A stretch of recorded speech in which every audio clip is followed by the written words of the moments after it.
নমস্কার আমার প্রিয় বন্ধু ও শুভাকাঙ্ক্ষীদের আমার ভালোবাসা জানিয়ে আমার একটি ভিডিও আপনাদের সামনে উপস্থাপন করতে চলেছি।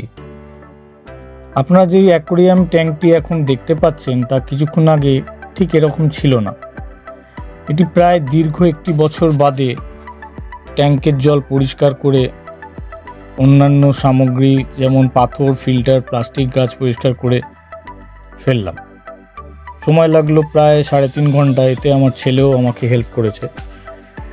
ট্যাঙ্কটিতে ব্রাউন অ্যালগি, মাছেদের পটি এবং কিছু রেডওয়ার্মসের বর্জ্যের মিশ্রণের ফলে জলটা প্রায় অপরিষ্কার হয়ে পড়েছিল।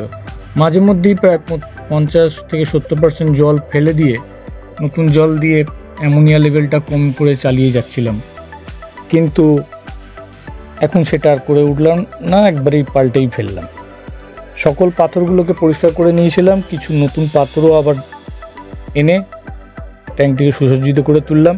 কিছু নতুন আইটেম যেমন পিভিসি পাইপকে রং দিয়ে সাজালাম, প্লাস্টিকের গাছটাকে এবং কিছু আমাজন সোট দিয়ে এই ট্যাঙ্কটাকে সুসজ্জিত করে তুললাম।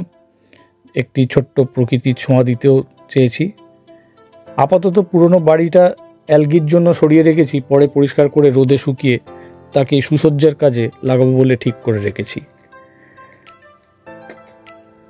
এই জন্য মাছগুলো যেগুলো ছিল একটা বড় গামলায় পুরনো জলের সাথে এক এক করে তুলে রাখি। কিছুদিন আগে আমরা নতুন কিছু সদস্যকে নিয়ে, যেমন red tail shark, black balloon molly, tuxedo molly, bronze cory catfish, এর মধ্যে আমরা কিছু পুরনো সদস্যদের হারিয়েছি। নতুন বছরে নতুন সদস্যদের আবার স্বাগতও করে নিয়েছি।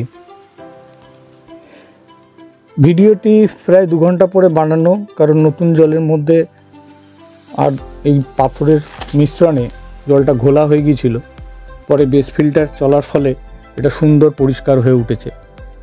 মাছগুলি ছাড়ার আগে স্বল্প মাত্রায় রক সল্ট, অ্যান্টিক্লোরিন ও অ্যান্টিচ দিয়ে জলটিকে মাছের উপযোগী করে তুলেছিলাম।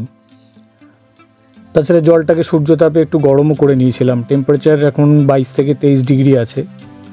এখন ঠান্ডা কমে এসছে, তাই সাহস করে নতুন জলে পুরনো এবং নতুন সদস্যদের ছাড়বার একটা প্রয়াস।